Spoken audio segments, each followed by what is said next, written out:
오늘 우리에게 주시는 하나님의 말씀은요, 창세기 35장 1절에서부터 8절까지의 말씀을 한번 교독하여서 읽어보도록 하겠습니다. 제가 1절부터 읽겠습니다. 하나님이 야곱에게 이르시되 일어나 베델로 올라가서 거기 거주하며 내가 내 형 에서의 낯을 피하여 도망하던 때에 내게 나타났던 하나님께 거기서 제단을 쌓으라 하신지라.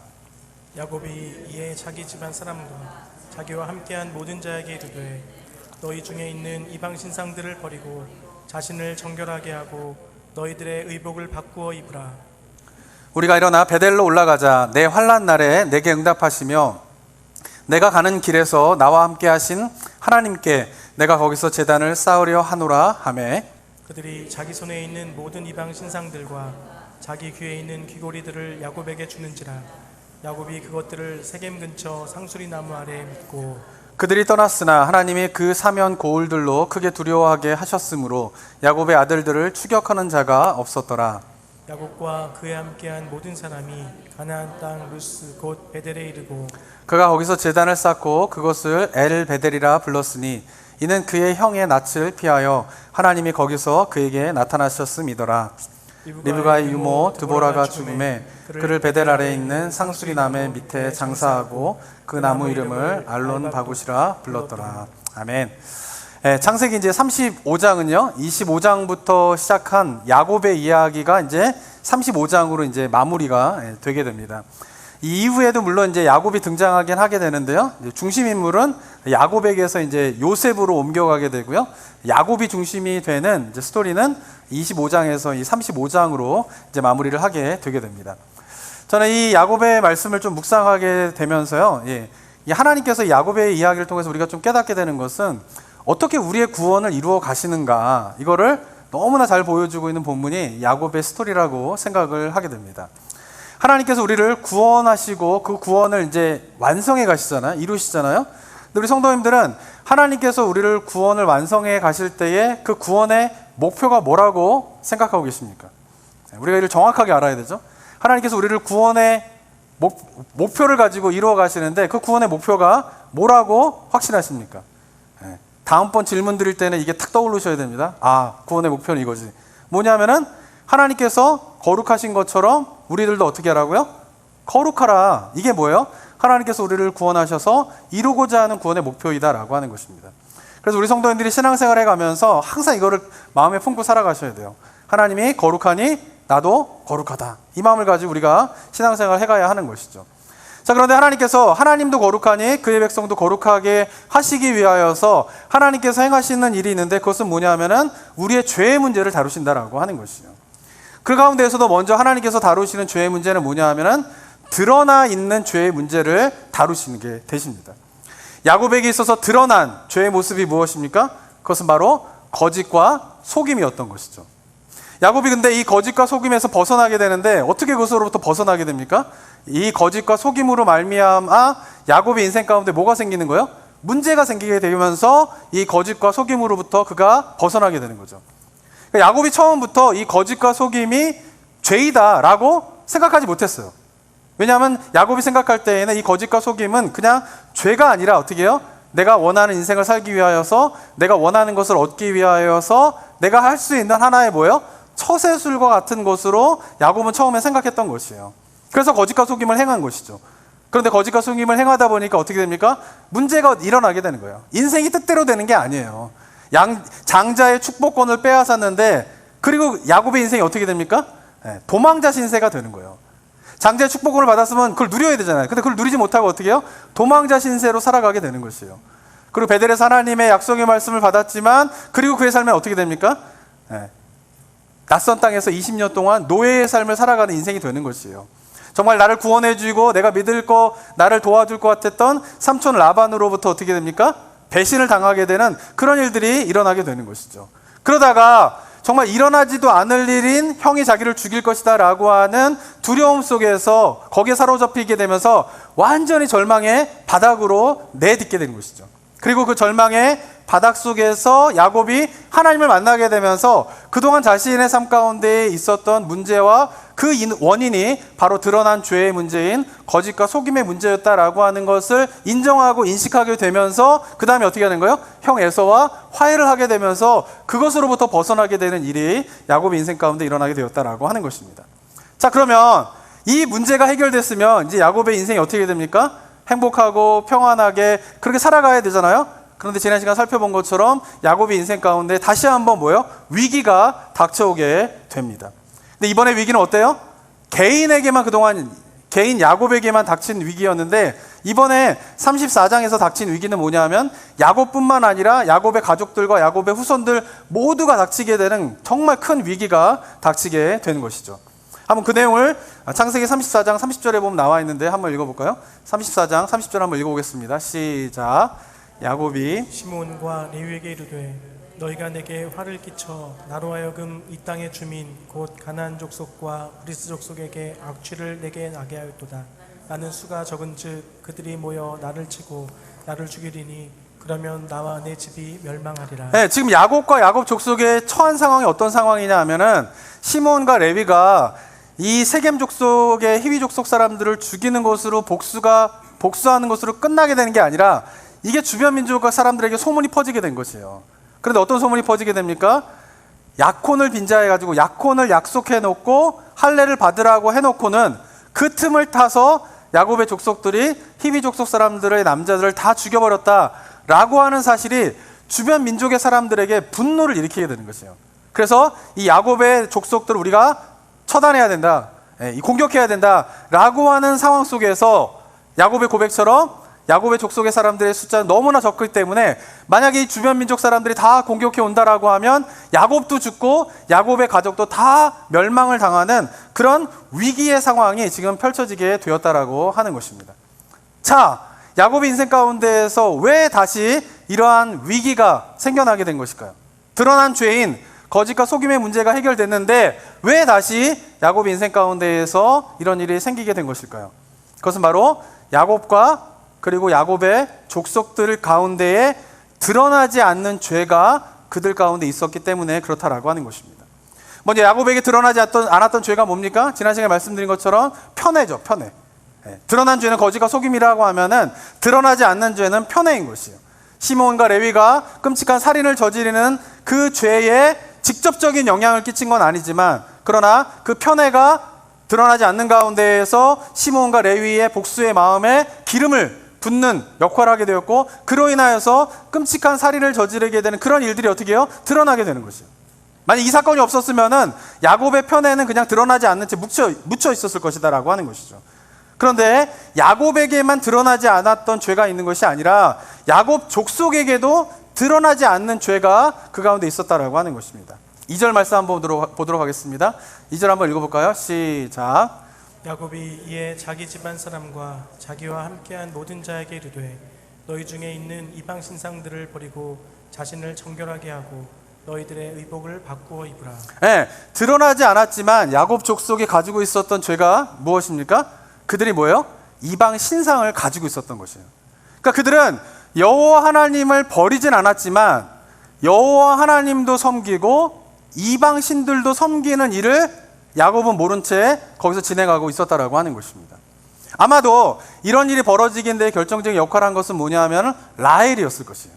라헬이 아버지의 집에서 도망오면서 무엇을 훔쳐서 도망 나옵니까? 드라빔을 신상을 훔쳐서 도망을 오는 것이죠.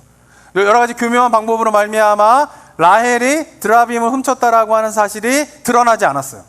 삼촌 라반도 라헬이 가지고 갔다라고 하는 것을 심증만 있지만 증거를 잡지 못해서 잘 화해하면서 넘어간 것이죠.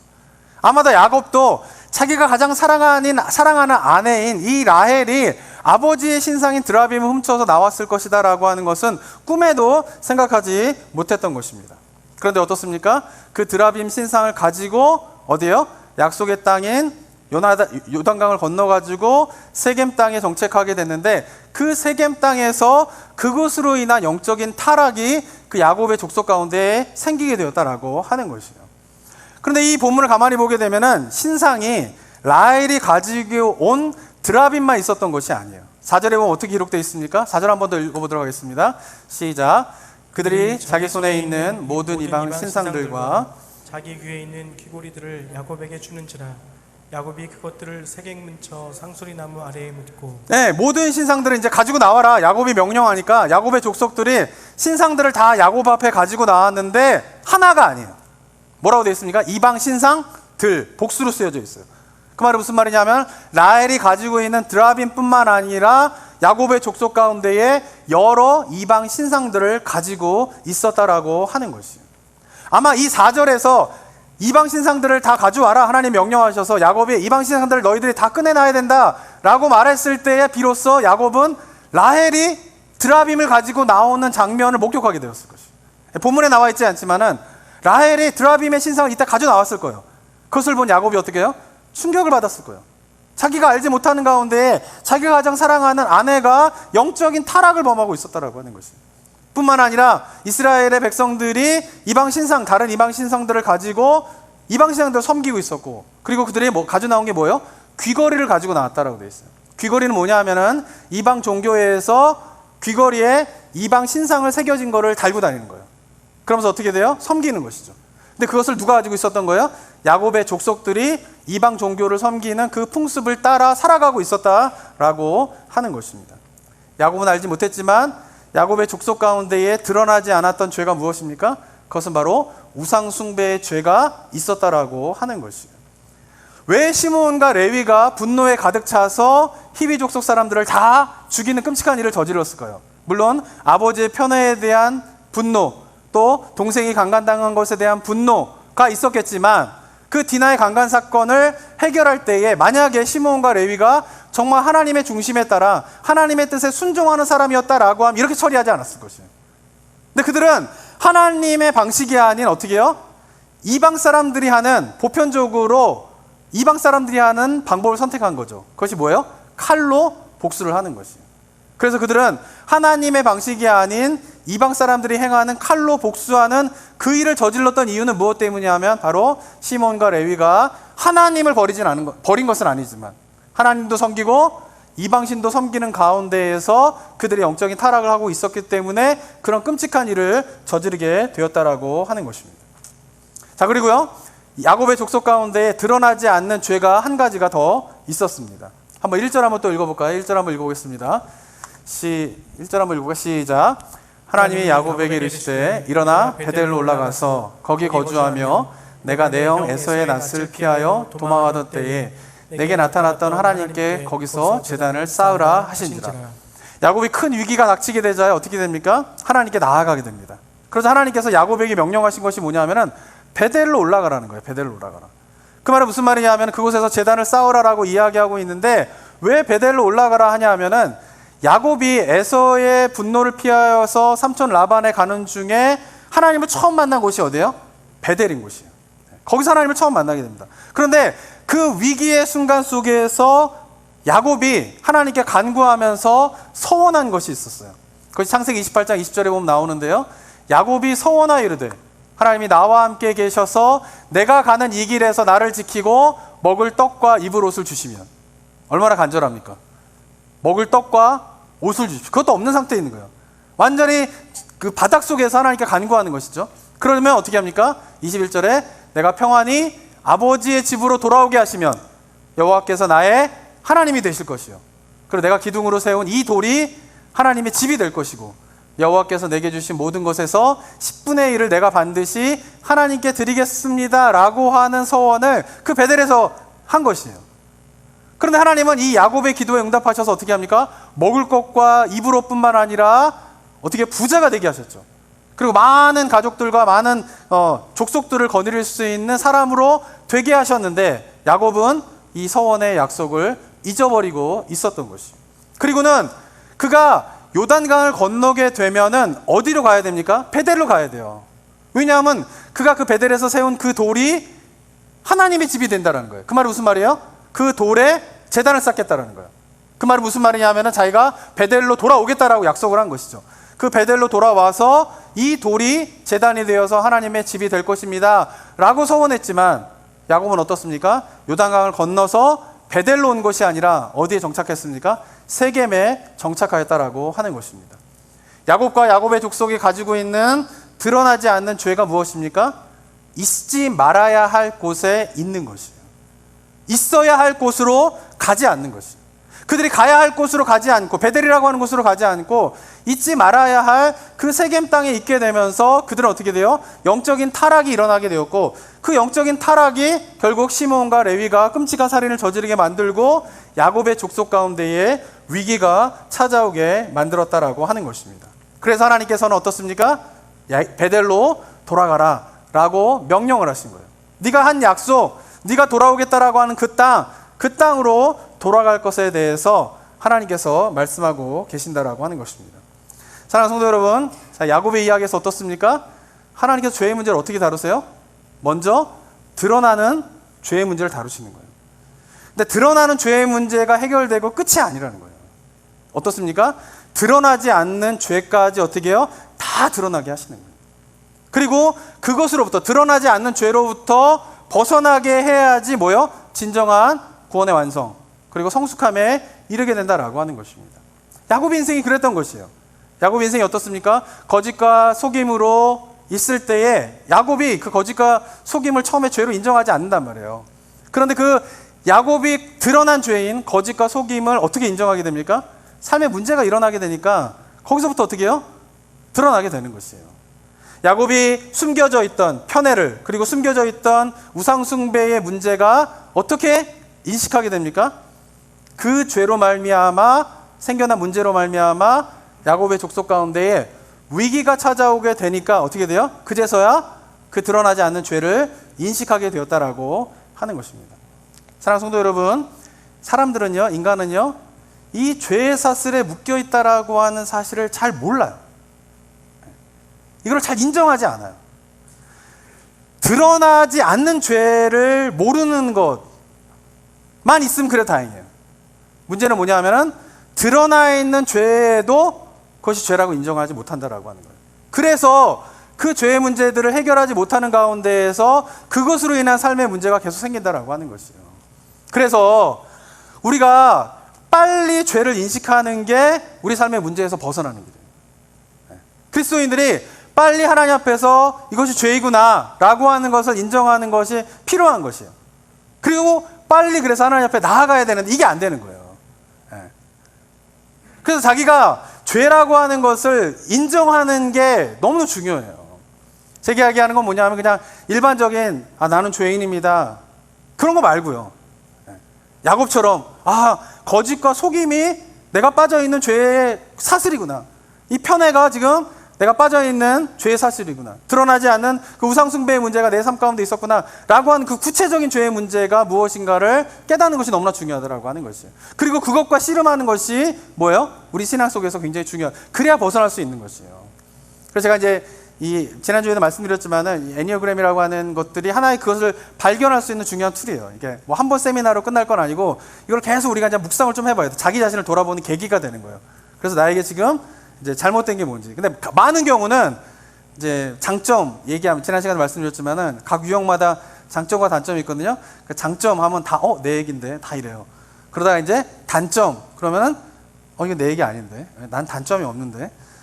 근데 그 단점이 내 모습이구나, 이게 내 얘기를 하는구나, 그러면 어떻게 해요? 그때부터 그 죄의 문제에서 벗어날 수 있는 기회가 생긴다라고 하는 거죠. 그러니까 우리가 성경을 보고 묵상을 하고 기도하는 이유도 뭐냐 하면은 성경 속에 나와 있는 여러 가지 죄의 문제들에 대한 것들이 처음에 이게 다 남의 얘기예요. 이 얘기 저 사람 들어야 되는데, 이거 우리 남편이 들어야 되는데, 다 그러잖아요. 근데 신앙의 성숙은 어디서부터 시작됩니까? 성경에서 이야기하고 있는 죄의 문제가 다 내 얘기처럼 들려지기 시작하면 그때부터 신앙의 성숙이 일어나는 것이에요.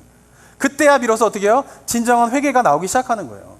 근데 이 지점까지 가지 못하고 신앙생활을 마치는 경우가 너무 많이 있다고 하는 거예요. 그냥 일반적으로 나는 죄인입니다. 무슨 죄가 있는데요? 몰라요. 자기 삶 가운데 무슨 죄가 있어서 내 삶이 이렇게 지금 힘들고 있고 어려움 가운데 있는지 그런 걸 모른다라고 하는 것이에요.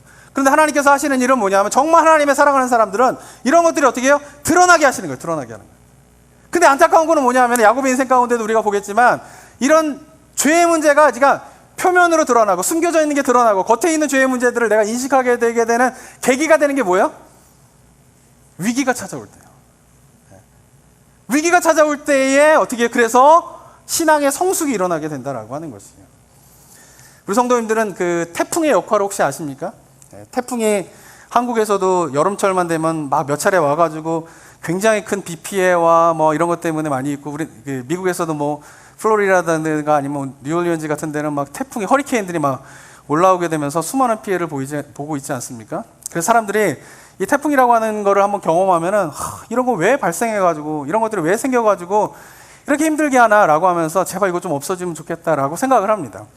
근데 과학자들이 이야기하는 게 있는데요. 그것은 뭐냐면은 태풍은 필요악이라는 거예요. 필요악.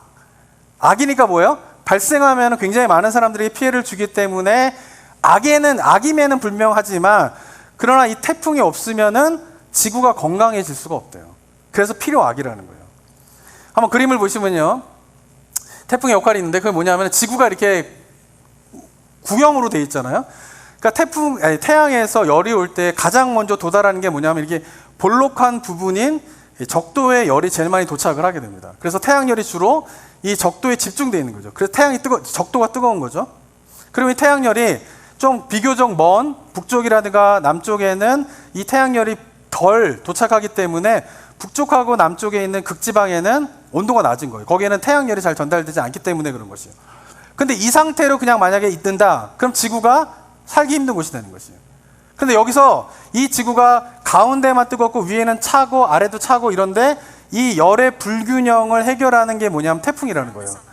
태풍이가 어떻게 합니까? 적도에서 태풍이 일어나게 돼서 북쪽으로 올라가고 남쪽으로 올라가게 되면서 이 적도에만 있는 태양의 그 열이 어떻게 해요? 남과 북으로 전달되어지면서 이 지구의 열의 불균형을 해소하는 역할을 이 태풍이 한다라고 하는 것이에요.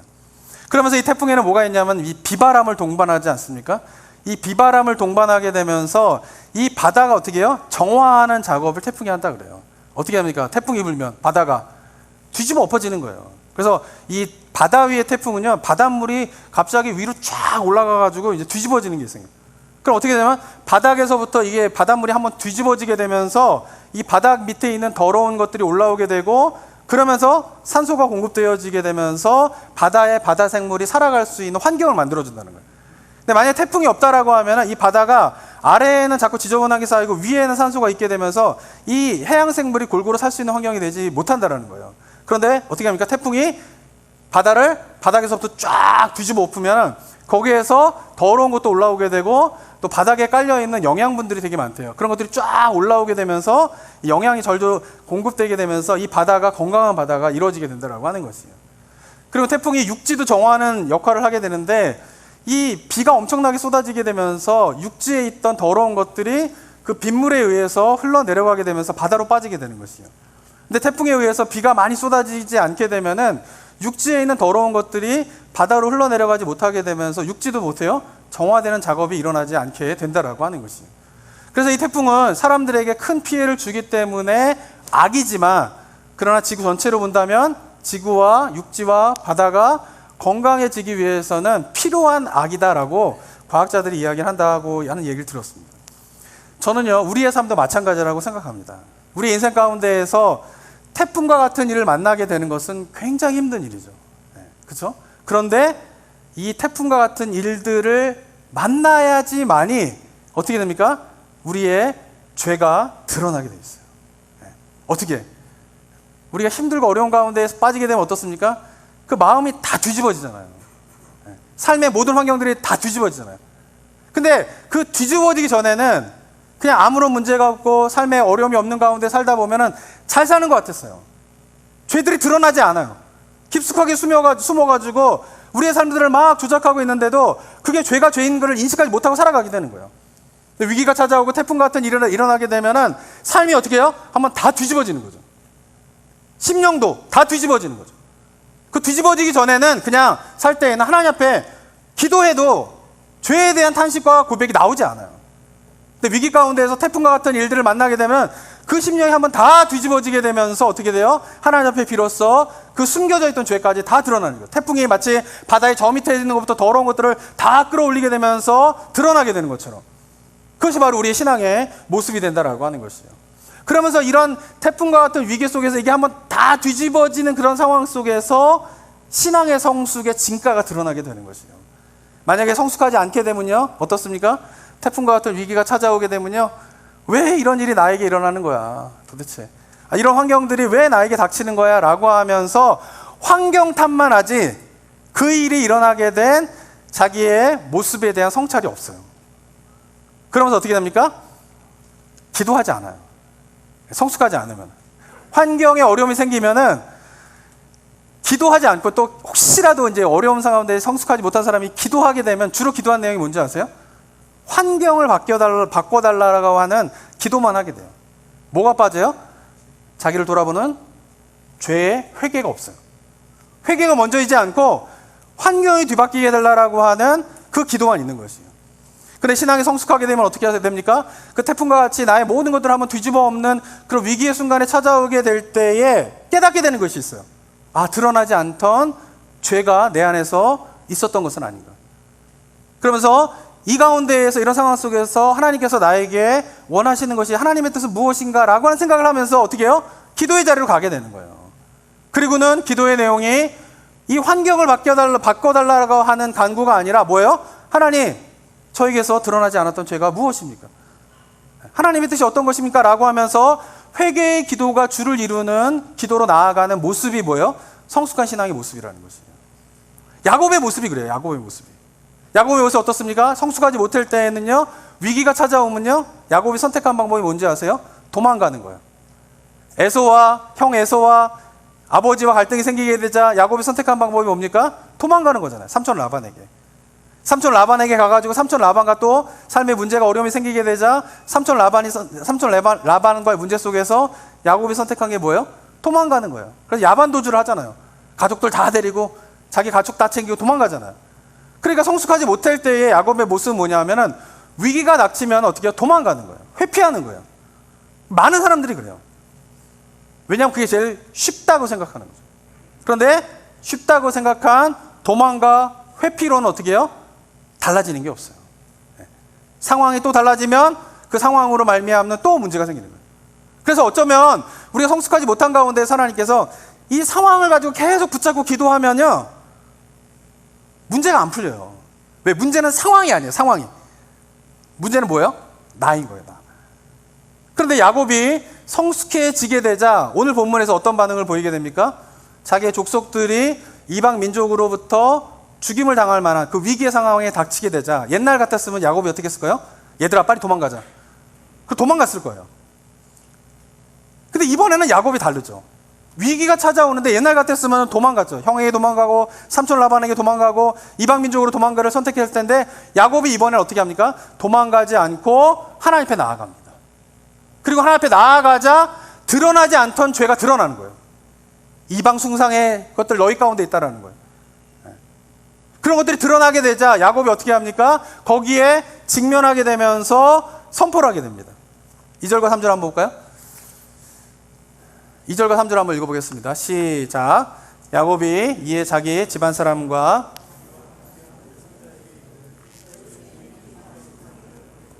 자기를 정결하게 하고 너희 의복을 바꾸어 입으라.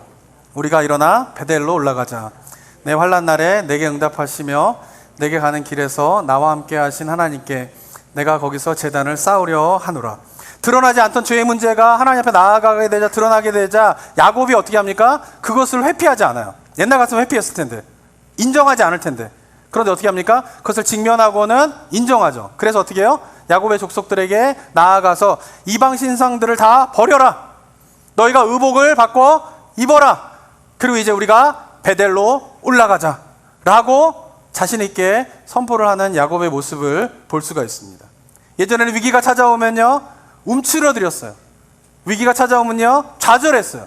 위기가 찾아오면요, 도망갔어요.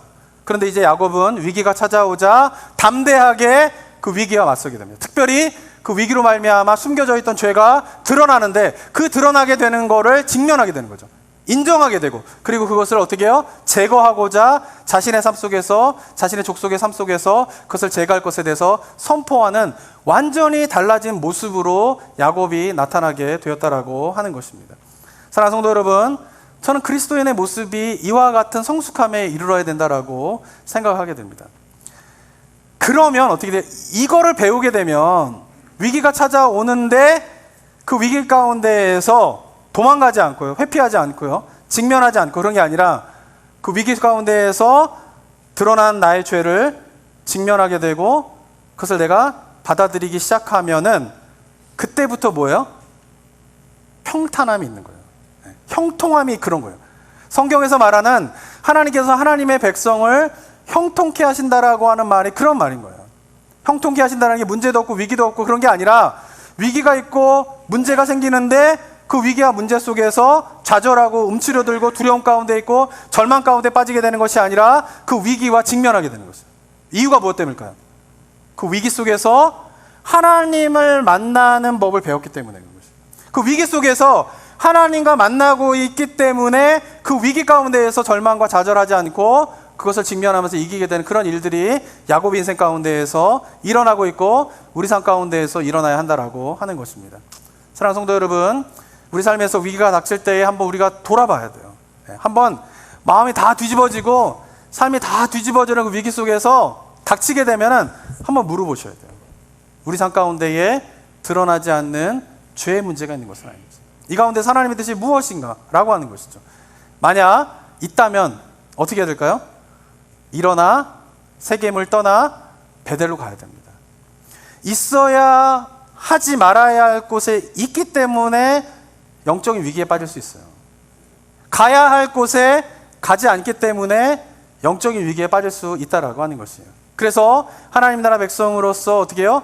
있어야 할 곳에서 벗어나 가야 할 곳인 베델을 향하여서 나아가는 것이 우리에겐 필요하다라고 하는 것입니다. 자, 그렇다면은 베델로 간다라고 하는 것이 무슨 의미일까요? 그것은 뭐냐면은 야곱에게 하나님께서 베델로 가라, 베델로 돌아가라 라고 말씀하신 의미가 무엇입니까? 그것은 바로 정말 힘들고 어려울 때에 경험한 그 하나님의 은혜를 기억하라는 거예요. 전 여기 성도님들도 이 자리에 이렇게 나와서 신앙생활 하시는 우리 성도님들이라면 한 번쯤은 인생이 힘들고 어려운 가운데에서 하나님의 은혜를 경험했을 거라고 생각합니다. 근데 우리가 어떻습니까? 야곱과 같이 그 힘들고 어려울 때는 하나님 앞에 은혜를 경험하고 약속하고 서원한 것이 있는데 그런 문제들이 해결되게 되면 어떻게 돼요? 그 약속과 그 하나님의 은혜를 잃어버리며 살아가게 되는 삶을 살아가고 있지 않습니까? 그럴 때 하나님께서 우리에게 말씀하시는 것이 있어요. 뭐냐면 베델로 돌아가라는 것이에요. 처음 하나님을 만났던 그 하나님의 은혜를 다시 한번 기억하라는 거예요. 그때 하나님 앞에 만약에 서원한 것이 있고 약속한 것이 있으면 그것을 지키라는 거예요. 그것이 지금 너의 삶의 문제를 해결하는 열쇠가 될 것이다 라고 우리에게 말씀하고 계신다라고 하는 것입니다. 그러면서 우리가 베델로 돌아간다라고 하는 것은 또 어떤 의미가 있냐면은 우리가 영적으로 침체되어지고 영적으로 힘들 때에 그 영적으로 회복할 수 있는 곳으로 돌아가라는 의미가 있어요. 우리 그리스도인들이 날마다 믿음으로 승리하며 살아가면 얼마나 좋겠습니까? 그러나 날마다 충만하며 살아갈 수 없어서 침체할 때도 있고요. 그리고 어떻습니까? 지칠 때도 있는 것이에요. 그런데 우리 성도님들은 내가 만약에 힘들고 지칠 때에 그것으로부터 벗어나는 방법을 아십니까? 각자 다 달라요. 내가 힘들고 어려울 때에 어떻게 하세요? 힘들고 어려운 상황을 그냥 내버려 두세요? 건강한 신앙이 아닌 거예요. 내가 힘들고 지치고 영적으로 침체하게 되면은 그것으로 벗어날 수 있는 방법을 아셔야 돼요. 그것이 뭐냐면 내가 지치고 힘들 때 그것을 영적으로 회복하는 영적인 고향과 같은 베델이 있으셔야 된다는 거예요. 그 베델로 가면 잃어버렸던 하나님의 은혜가 회복되어지고 그 베델로 가면 내가 하나님 앞에 서원했던 약속들과 그런 것들에 대한 것들을 다시 한번 생각하게 되고 그 베델로 가면 내가 품지 못했던 하나님의 약속에 대한 소망을 품게 되는 그 베델이 우리 성도들 각자에게 있어야 된다고 하는 것입니다. 어떻습니까? 우리 성도님들 각자가 그런 베델이 있으십니까? 딱 떠오르셔야 돼요. 영적으로 내가 지치고 힘들 때 내가 가야 될 베델은 어디인가? 이게 딱 떠올르셔야 돼요. 근데 저에게 있어서 그 베델은 무엇이었냐면 예배요, 예배. 저는 힘들고 어려운 일이 생길 때나 그럴 때에 이 예배의 자리로 들어가게 되면서 달라지는 게 있어요. 제가 오늘 아침에도 일부 예배 찬양을, 이제 오늘 2부도 뭐 마찬가지지만은 일부 예배 찬양 가운데, 일부 2부 찬양 가운데 그 찬양 있잖아요. 너희는 가만히 있어 주가 하나님 되심을 알지어다. 이 말씀이 제가 처음에 하나님 앞에서 목사로 서원할 때 저에게 주신 말씀이에요. 출애굽기 14장에서 너희는 가만히 있어 주가 하나님 되심을, 여호와 되심을 네가 알지어다 라고 하는 말씀을 제가 받은 다음부터 제가 하나님 앞에서 제가 그럼 주님을 위해서 살아가겠습니다, 헌신하겠습니다 라고 제가 서원했어요. 근데 오늘 아침에 그 찬양을 딱 듣는데, 찬양하는데 그때 하나님 앞에서 제가 서원하고 하나님 앞에 고백했던 거, 그러면서 그때 받았던 은혜들이 막 물밀듯이 밀려오더라고요. 2부 때는 두 번째 이제 들 밀려오더라고요. 1부 때는 그 찬양하는데 그때 하나님 앞에서 내가 그렇게 서원했지, 내가 그 약속의 말씀을 믿고 내가 주님 앞에 내가 목사로 살겠다라고 고백했지 라고 하는 마음이 들면서 제 마음 가운데 무슨 생각이 드는, 근데 왜 이렇게 내가 아둥바둥거리면 지금 목회하고 있지? 왜 이렇게 조급해하면서 목회를 하고 있지? 무엇인가 내가 하려고 하는 일을 이렇게 뭔가 손에 잡히지 않는 부분에 대해서 내가 왜 이렇게 안타까워하고 있지 않은 제 모습을 발견하게 되는 거예요. 그래서 다시 한번 제가 그 목사가 될 때에 제가 목사로 하나님 앞에서 내가 평생을 내 주님을 위해 살겠습니다라고 은혜를 되게 경험했는데 결단하지 못했던 이유가 그거거든요. 내가 잘 못하면 어떡해? 하나님의 영광을 가리면 어떡해? 난 능력이 없는데 이런 걸 해가지고 하나님 앞에서 쓰임받지 못하면 어떡해? 막 이런 두려움들이 제가 하나님 앞에 결단하고 헌신하는데 항상 방해가 됐거든요. 근데 그것을 놓고 제가 일주일 동안 기도하고 기도원에서 하나님 앞에 막 기도하는 가운데에 하나님이 저에게 딱 주신 말씀이 그건 거예요. 너는 가만히 있으라는 거예요. 그리고 주가 하나님 되심을 네가 지켜보는 것이 네가 할 일이다 라고 하면서 제 마음 가운데 가지고 있던 그 두려움과 염려와 걱정의 사슬들이 확 해결되게 되면서 하나님 앞에 제가 그러면 주님, 제가 주님을 위해서 평생 헌신하며 나아가겠습니다 라고 헌신하며 주님 앞에 기도했던, 그러면서 제가 목사가 됐거든요. 근데 그걸 잃어버리고 있었던 거죠. 근데 예배 가운데에서 그 찬양의 고백 속에서 그것이 마음 가운데 오게 되면서 저에게서는 그 순간이 뭘까요? 야곱이 처음 하나님을 만나 베델로 가게 되는 그 경험을 그 찬양 한 곡에서 하는 거예요. 찬양하다 말고 그래서 제가 기도했어요. 하나님, 제가 이 말씀 다시 한번 새기면서 주님께서 저에게 처음 해주셨던 그 마음들, 그 자세를 제가 잃어버리지 않고 주님 앞에 사역하겠습니다 라고 하는 마음들을 가지면서 제가 은혜를 경험했어요.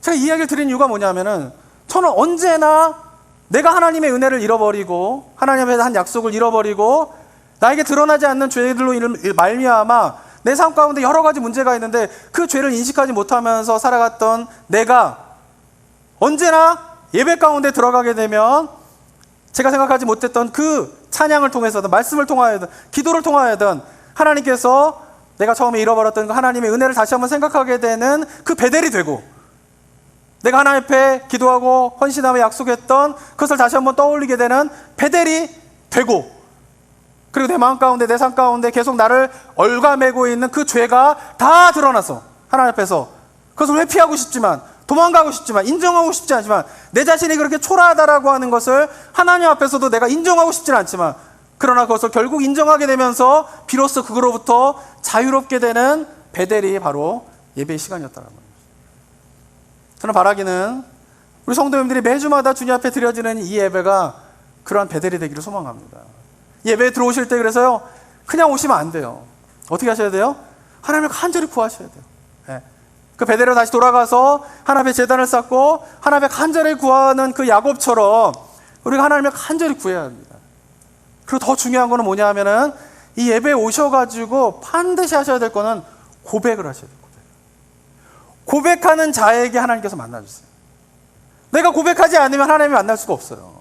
내가 고백하지 않으면 내 안에 있는 죄가 드러나지 않아요. 근데 고백하면 내 안에 있는 죄들이 드러나고요, 이로부터 하나님의 은혜가 회복되게 되고요, 하나님의 약속했던 것에 대한 그 서원들이 기억나게 되고요, 하나님의 약속에 대한 소망들이 다시 한번 그 마음 저 깊은 데서 다 뒤집어 엎어지면서 하나님의 은혜를 다시 한번 체험하게 되는 그런 일들이 일어나게 된다라고 하는 것입니다. 그래서 우리가 찬양을 하는 거예요. 찬양을 하는 이유가 뭐냐면 노래를 부르는 게 아니에요. 찬양은 내가 어떻게 표현할지 모르잖아요. 처음에 고백이 잘 안 된단 말이에요.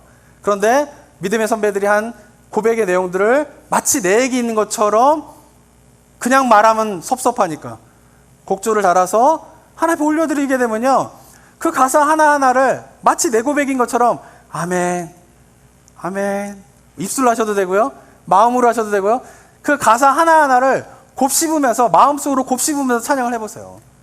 그럼 그것이 하나님께 드려진 나의 고백이 되는 거예요. 말씀을 읽을 때도 마찬가지예요. 우리가 말씀을 읽는 이유가 뭐냐면, 말씀을 읽으면서 그 말씀에 있는 내용들이 마치 나의 고백인 것처럼 믿음을 담아서 주님 앞에 고백을 하게 되는, 연습을 하게 되는 거예요.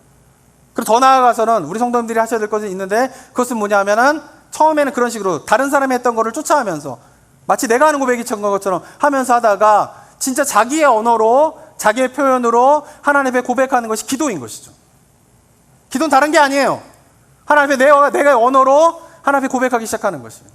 그래서 제가 예배 때 설교 끝나고 기도하는 시간을 갖는 이유가 뭐냐 하면은 그 짧은 시간이라도 우리 성도님들이 입술을 열어서 하나님 앞에 고백하게 될 때에 그 고백하는 자에게 부어주시는 하나님의 은혜가 있어요. 그 베델로 가서 하나님을 만나게 되는 그 은혜가 바로 고백하는 가운데 있다라고 하는 것입니다. 저는 바라기는 그런 은혜가 우리 성도들 가운데 있게 되길 바라고, 그것이 여러분의 각자의 삶 속에서 이어져서 각자의 삶에서 개인적으로 하나님 앞에 기도하며 말씀을 보는 가운데에서 베델로 돌아가라라고 하는 하나님의 그 음성을 경험하면서 내가 살고 있는 가정이, 내가 하고 있는 그 비즈니스가 바로 하나님을 만나게 되는 그 베델이 되기를 소원합니다. 그런 마음을 담아서 우리가 예배를 드리며 주님 앞에 이 땅 가운데에서 믿음의 백성으로 살아가는 우리 성도님들 되시기를 주님의 이름으로 축원합니다. 우리 같이 찬양하고 같이 하고요, 기도하는 시간 가질 텐데요, 주품에 품으소서라고 하는 찬양, 우리 함께 마음을 담아서 찬양하며 고백하며 나아가도록 하겠습니다.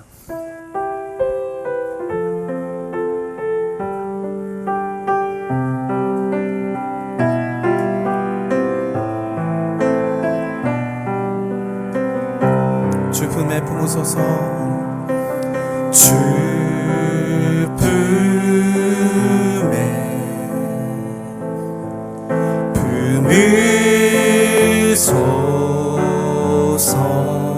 능력에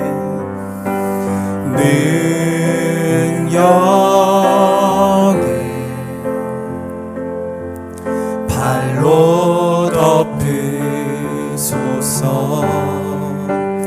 거친 파도 날 향해 와도 주와 함께 날아오르리.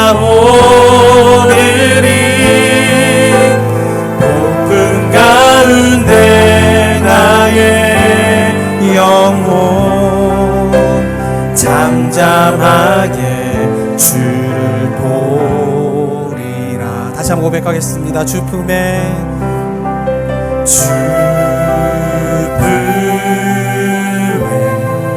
품으소서.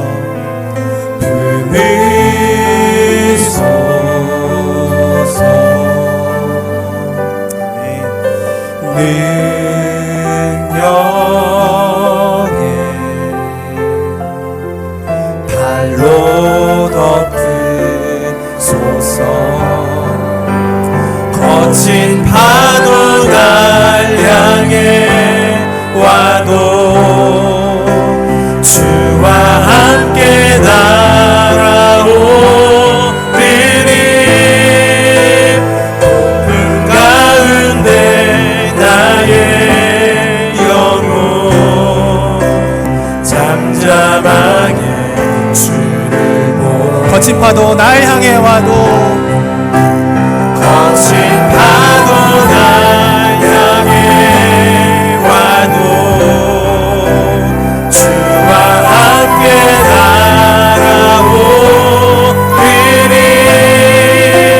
폭풍 가운데 나의 영혼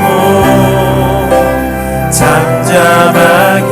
다시 한번 고백하겠습니다. 거친 파도 날 향해 와도, 거친 파도 날 향해 와도 주와 함께 날아오리니. 폭풍 가운데 나의 영혼 잠잠하게 주를 보리라. 이 시간 주님 앞에 기도하며 나아갈 때에 사랑하는 성도 여러분, 우리 찬양의 가사로 고백한 것처럼 거친 파도가 날 향해 와도 내가 주님과 함께 날아오르는 경험을 하고 있습니까? 거친 파도가 오는데 좌절하고 절망하고 낙담하는 것이 아니라 그 가운데에서 주님과 함께 날아오르는 그런 삶을 경험하고 계십니까? 사랑하는 성도 여러분, 그 이유가 무엇 때문일까요? 만약 그러지 못한다면 우리가 야곱과 같이 성숙하지 못할 때에 도망가고 회피하는 가운데에서 우리가 살았기 때문에 그런 것입니다. 근데 이 시간 한번 기도하기 원하는 것은 우리가 정말 주님 앞에 나아가서 정말 베델로 돌아가라고 하는 그 하나님의 말씀 앞에 우리가 순종하면서 주님 앞에서 나의 모든 것들을, 특별히 이 가운데에 삶의 위기가 지금 찾아오고 계신 분이 있다면, 어려운 가운데 있는 분이 있다고 하면, 저는 그 속에서 하나님의 사람이라면 그 속에서 분명히 하나님의 뜻하신 바가 있을 거라고 생각합니다. 우리가 그것을 발견해야 되는 것이죠. 어쩌면 그것이 우리의 삶 속에서 우리의 감정과 우리의 삶의 모든 것들을 다 뒤집어 엎으면서 무엇인가가 드러나기 위한 하나님의 뜻이 그 가운데 있을지도 모르는 것이에요. 근데 그것을 직면하지 않고 회피하고 도망한다라고 하면 우리는 평생 거친 파도가 날 향해 와도 주와 함께 날아오른다라고 하는 이 고백을 하지 못한 가운데 살아갈 수밖에 없다라고 하는 것입니다. 이 시간 다시 한번 주님 앞에 한번 입술을 열어 고백하시기 바랍니다. 하나님 앞에 정말 주님과 함께 내가 이 거친 파도 속에서 하나님과 날아오르는 그 삶의 모습들을 소망합니다. 야곱과 같이 그런 성숙함에 이르는 그런 은혜가 있게 되길 원합니다라고 한번 주님 앞에 입술을 열어 고백하며 기도하도록 하겠습니다. 아버지 하나님 은혜 감사드립니다. 주님의 시간 가운데에 아버지 하나님 주님 앞에 기도하며 고백하며 나아가는 심령 하나님 너무나 그 심령 가운데에서 주께서 말씀하고 계시는 하나님의 뜻을 발견하며 직면하고 우리의 심령 가운데 내가 속에서 다 뒤집어놓고 그 속에서 우리의 숨겨져 있는 가려져 있는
우리 이 시간 한 번 더 주님 앞에 기도하며 나아갈 때에 저는 예배의 시간이 매주마다 우리가 드려지는 시간이 그냥 왔다 가는 시간이 되지 않게 될 원합니다. 이곳이 잃어버린 하나님의 은혜를 회복하는 베델이 되길 원합니다. 이곳이 정말 하나님 앞에 내가 주님 앞에 드렸던 약속을 다시 한번 기억하는 베델이 되길 원합니다. 드러나지 않던 죄가 나의 삶을 그렇게 묻고 있는데 깨닫지도 못한 채 살다가 비로소 주님 앞에 나아가서 그 모든 죄들이 다 드러나게 되면서 하나님 앞에 참는 자유함을 맛보게 되는 베델이 바로 예배 시간이 되길 원합니다. 사랑하는 성도 여러분, 이 시간 우리의 삶을 묻고 있는 죄에 대해서 고백하시고 하나님 앞에 나아가시기 바랍니다. 그리고 한번 같이 기도하기 원하는 것은 이 예배의 자리가 정말 하나님을 만나게 되는 그 야곱이 다시 한번 주님을 경험하게 되는 그 베델이 바로 예배의 시간이 될 수 있도록 성령 하나님 우리 가운데 은혜를 허락하여 주셔서라고 간절하게 또 한번 기도하면서 주님 앞에 나아가도록 하겠습니다. 기도하겠습니다. 은혜 감사드립니다.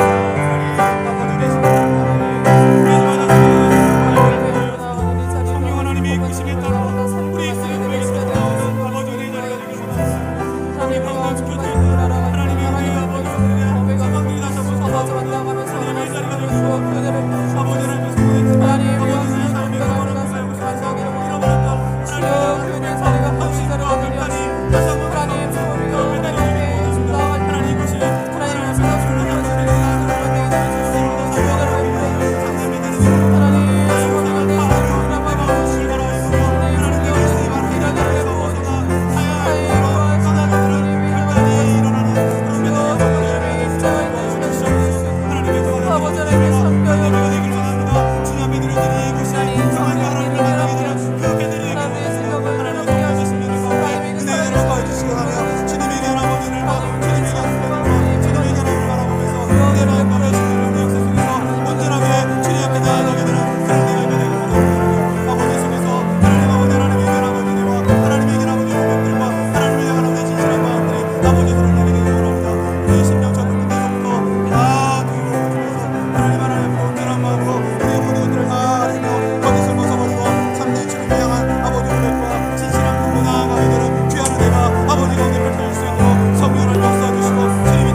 사랑과 은혜가 충만하신 하나님 아버지, 이 시간 우리를 부르시고 우리의 구원을 이루어 가시면서 내가 거룩하니 너도 거룩할지어다 라고 선언하시는 그 하나님의 선언 앞에 우리의 삶을 온전히 드리는 우리 성도님들 되게 하여 주시옵소서.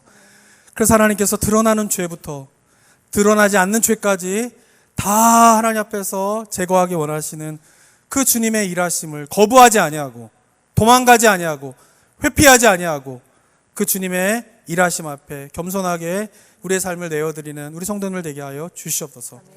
바라기는 하나님께서 명령하고 계신 세겜을 떠나 베델로 가라라고 하는 이 말씀이 우리 성도님들의 삶 가운데 우리 심령 가운데 깊이 새겨지는 말씀이 되기를 원합니다. 그리고 소원하기는 이 예배의 자리가 잃어버렸던 하나님의 은혜를 회복하는 베델이 되게 하여 주시옵고, 우리가 하나님 앞에 힘들고 어려울 때에 주님의 은혜를 경험하면서 드렸던 서원을 다시 한번 기억하는 베델이 되게 하여 주시옵고, 하나님 앞에서 우리가 드러나지 않던 죄로 말미암아 우리의 삶을 묶고 있는 그 죄의 사슬로부터 벗어나게 되는 그 참된 하나님을 만나는 베델이 되게 하여 주시옵소서. 그저 왔다 가는 시간이 아니라 매주마다 주님 앞에 이 베델의 현장에서 하나님을 경험함으로 말미암아 한 주간의 삶 속에서 우리가 승리하며 더 나아가서는 각자의 삶의 현장이 하나님을 깊이 체험하는 그 베델이 되는 구원받은 자가 마땅히 누려야 할 그 은혜를 경험하는 우리 성도님들 되게 하여 주시옵소서.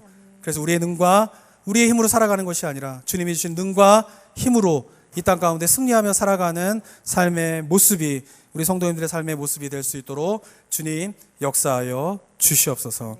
은혜 감사드리며 예수 그리스도의 이름으로 기도드립니다. 아멘.